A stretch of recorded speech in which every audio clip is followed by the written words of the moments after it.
नमस्कार दोस्तों। आज की इस क्लास में हम लोग भारतीय संविधान का सबसे व्यापक और सबसे विवादास्पद संशोधन यानी 42वें संविधान संशोधन अधिनियम के बारे में पढ़ेंगे, जिसे हम लोग मिनी कॉन्स्टिट्यूशन या लघु संविधान भी कहते हैं। इस एक संविधान संशोधन ने संविधान के कई महत्वपूर्ण भागों में बदलाव किए, जहां एक ओर प्रस्तावना में सोशलिस्ट, सेकुलर तथा इंटीग्रिटी शब्द जोड़ा, वहीं दूसरी ओर मौलिक कर्तव्यों को भारत के संविधान में शामिल किया तथा केंद्र सरकार की शक्तियों को और अधिक मजबूत बनाया।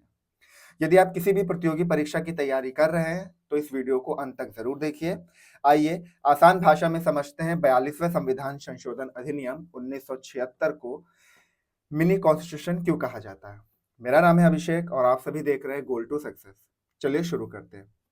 देखिए, अगर परीक्षा में संविधान संशोधन से सिर्फ एक प्रश्न आए तो 42वां संविधान संशोधन से आने की संभावना अधिक रहती है। रीजन क्या है, आज की क्लास में हम लोग देखेंगे। हम सभी लोग कुछ सीमित कारणों की वजह से ही 42वें संविधान संशोधन को जानते हैं। कौन कौन सा है उसको भी देखते हैं, लेकिन ये बहुत ही व्यापक है और बहुत ही ज्यादा क्या है, चैलेंजिंग भी है। कैसे, अभी देखते हैं। देखिए, 42वां संविधान संशोधन क्वेश्चन कैसे पूछता है, कभी कभी आपको एक टेबल दे देगा और उसमें एक तरफ दे देगा आपको 42वां संविधान संशोधन, 44वां दे देगा, 86वां दे देगा, और दूसरे तरफ क्या दे देगा, उसके ईयर्स दे देगा। ठीक है, जब ये पारित हुआ था, और हम लोग को मिलान करना होगा। ठीक है, इस दो तरीके के क्वेश्चन पूछे जा सकते। एक ऐसा क्वेश्चन हो गया, एक डायरेक्ट फैक्चुअल बेस्ड क्वेश्चन आ जाएगा कि 42वां संविधान संशोधन से संबंधित कौन सा वर्ष है। ठीक है, तो आपको ये 1976 जरूर याद रखना है, क्योंकि जो 44वां संविधान संशोधन है वो हुआ था 1978 में, और इसमें कभी कभी कंफ्यूजन हो जाता है। ठीक, दूसरा पूछ सकता है कि कौन से संविधान संशोधन अधिनियम को लघु संविधान कहा गया है या मिनी कॉन्स्टिट्यूशन कहा गया है, तो भी आप क्या लगाओगे, 42वां संविधान संशोधन अधिनियम। ठीक है, देखिए, भारतीय संविधान का सबसे बड़ा और व्यापक संशोधन माना जाता है ये, इसे मिनी कॉन्स्टिट्यूशन भी कहते हैं। उस समय भारत की प्रधानमंत्री कौन थी, श्रीमती इंदिरा गांधी। देखिए, इससे दो क्वेश्चंस पूछे जाते हैं कि पीएम कौन थी जब 42वां संविधान संशोधन वाला हुआ। ठीक, और एक होता है इनका टाइम पीरियड पूछ लेता है। तो इंदिरा गांधी 1966 से 1977 तक भारत की पीएम बनी, और उनका जो सेकंड टर्न्योर था उसमें 1980 से 1984। ठीक है, तो ये दोनों भी आपको याद रखना है, क्योंकि इंदिरा गांधी बहुत इंपॉर्टेंट है। ठीक, अब हम लोग बदलाव की बात करते हैं। ये जो सबको मालूम है सबसे ज्यादा इंपॉर्टेंट है, प्रस्तावना यानी प्रियम्बल में तीन शब्द जोड़े गए। एक समाजवादी सोशलिस्ट, पंथ निरपेक्ष यानी सेकुलर, और अखंडता यानी इंटीग्रिटी, ये तीन शब्द जोड़े गए।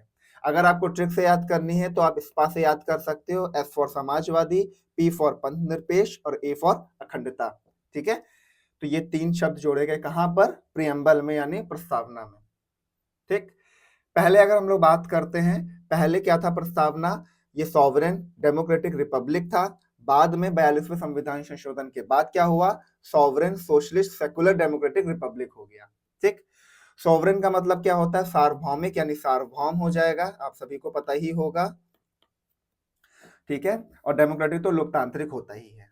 ठीक, एक और इम्पोर्टेंट है, सेकंड क्या चेंज हुआ था, मौलिक कर्तव्य जोड़े गए थे। फिर से आएगा कि भारत के संविधान में मौलिक कर्तव्य किस संविधान संशोधन अधिनियम के तहत जोड़े गए, तो 42वां संविधान संशोधन अधिनियम 1976 के थ्रू क्या हुआ था, ये जोड़े गए थे। भाग कौन सा जोड़ा गया था इसके लिए, तो 4th ए जोड़ा गया था, और आर्टिकल किस इससे संबंधित कौन सा है, 51A, सभी को मालूम होगा। एक और क्वेश्चन इंपॉर्टेंट आ सकता है कि जब मूल ये मौलिक कर्तव्य जोड़े गए थे तो टोटल मौलिक कर्तव्य कितने थे, तो 10 मौलिक कर्तव्य थे। अभी प्रेजेंट टाइम में कितने हैं, प्रेजेंट टाइम में 11 है। तो जो 11वां मौलिक कर्तव्य जोड़ा गया है वो 86वां संविधान संशोधन के तहत जोड़ा गया था। ठीक है, मूल संविधान मतलब जब 42वां संविधान संशोधन हुआ तो जो मूल मौलिक कर्तव्य थे वो 10 थे, और अभी क्या है, 11वां। तो ऐसे आपको ये जरूर ध्यान रखना है। ठीक, one of the most important में क्या आ जाएगा आपका, डीपीएसपी को मजबूत किया गया, और 3 अनुच्छेद जो जोड़े गए वो बहुत इंपॉर्टेंट है, आपको रट लेना है। यानी आपको कैसे देखना है, 39A, 43A और 48A, ये तीन जो है जोड़े गए थे डीपीएसपी से संबंधित, किसमें, 42वें संविधान संशोधन में। 39A क्या बोलता है, निशुल्क विधिक सहायता प्रोवाइड की गई। 43A हो जाएगा आपको उद्योगों में श्रमिक की भागीदारी, और 48A पर्यावरण संरक्षण। डीपीएसपी में हम सभी लोग ने पढ़ा है। डीपीएसपी लिया किससे गया था, कौन से संविधान से, आयरलैंड के, और जो मौलिक कर्तव्य है ये यूएसएसआर के संविधान से लिया गया था। ठीक है, और जब हम लोग ये मौलिक कर्तव्य मौलिक अधिकार की बात करते हैं यानी फंडामेंटल राइट, तो वो यूएसए के संविधान से लिया गया था। एक बार रिवाइज कर लीजिएगा आप लोग। ठीक है, देखिए न्यायपालिका की शक्तियों को कम करने का प्रयास किया गया था। ये भी बहुत इंपॉर्टेंट है कि कौन सा संविधान संशोधन के तहत न्यायपालिका की शक्तियां कम करने का प्रयास किया गया या किया गया, तो 42वां संविधान संशोधन अधिनियम के तहत ही। ठीक है, हुआ क्या, सुप्रीम कोर्ट और हाई कोर्ट की शक्तियां सीमित करने की कोशिश की। ये भी एक क्या है, ये भी एक स्टेटमेंट बेस है, फैक्चुअल बेस आ जाएगा कि सुप्रीम कोर्ट और हाई कोर्ट की शक्तियां सीमित करने की कोशिश किस संविधान संशोधन अधिनियम के तहत की गई, 42वां हो गया। ठीक, जुडिशियल रिव्यू को कमजोर करने का प्रयास किया गया। ये एज इट इज आपको रट लेना है, फैक्चुअल बेस है, समझ में आ जाएगा, एक दो बार पढ़ोगे अच्छे से। जुडिशियल रिव्यू को कमजोर करने का प्रयास भी किया गया। ठीक है, लोकसभा और विधानसभा का ये बहुत कम लोगों को मालूम होता है अगर आपने डीप नहीं पढ़ा है तो। लोकसभा और विधानसभा का कार्यकाल बढ़ाया गया। पहले कैसे कितना था, पहले 5 वर्ष हुआ करता था। ठीक, उसके बाद जब ये 42वां संविधान संशोधन आया तो लोकसभा और जो विधानसभा है उसका कार्यकाल कितना हो गया, 6 वर्ष हो गया। ठीक है, बट फिर जब 44वां संविधान संशोधन हुआ तो ये वापस क्या हो गया, वापस 5 वर्ष हो गया। किसका, लोकसभा और विधानसभा का कार्यकाल। ठीक है, तो यानी अगर पूछे 42वां संविधान संशोधन से पहले क्या कार्यकाल था, तो 5 वर्ष था लोकसभा राष्ट्र और विधानसभा का। जब 42वां संविधान संशोधन हुआ तो 1 वर्ष बढ़ के 6 वर्ष हो गया, और अब क्या हो गया, 5 वर्ष हो गया। अभी वापस 44वें संविधान संशोधन 1978 के बाद। ठीक, राष्ट्रपति को मंत्री परिषद की सलाह मानना अनिवार्य कर दिया गया। ये कंपल्शन कर दिया कि भैया जो राष्ट्रपति है उसको बाध्य कर दिया गया कि वो मंत्री परिषद की सलाह मानेगा ही मानेगा। ठीक है, तो ये इंपॉर्टेंट है। लेकिन फिर इसके बाद क्या हुआ, जब 44वां संविधान संशोधन हुआ ना, तब हुआ कि राष्ट्रपति मंत्री परिषद की सलाह को एक बार क्या कर सकता है, पुनर्विचार के लिए वापस लौटा सकता है। ठीक है, एक बार पुनर्विचार के लिए वापस भेज सकता है।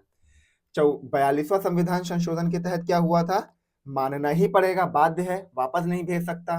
बट 44वां संविधान संशोधन जब हुआ 1978 में, तो इसके तहत क्या बोला गया कि जो राष्ट्रपति होगा वो मंत्री परिषद की सलाह जो होगा उसको एक बार पुनर्विचार के लिए वापस भेज सकता है। ठीक, केंद्र सरकार को अधिक शक्तियां प्रोवाइड की गई। ये इंपॉर्टेंट भी था, राज्यों की तुलना में केंद्र को अधिक मजबूत बनाया गया। देखिए अगर राज्य मजबूत हो जाएगा तो मे भी इतना मजबूत हो जाए कि वो ये मान ले कि एक नए देश की मांग कर सकता है। ठीक है, तो उस तरीके से देखा जाए तो ये बहुत सही था कि केंद्र सरकार को अधिक शक्तियां प्रोवाइड की गई या केंद्र सरकार को अधिक मजबूत बनाया गया।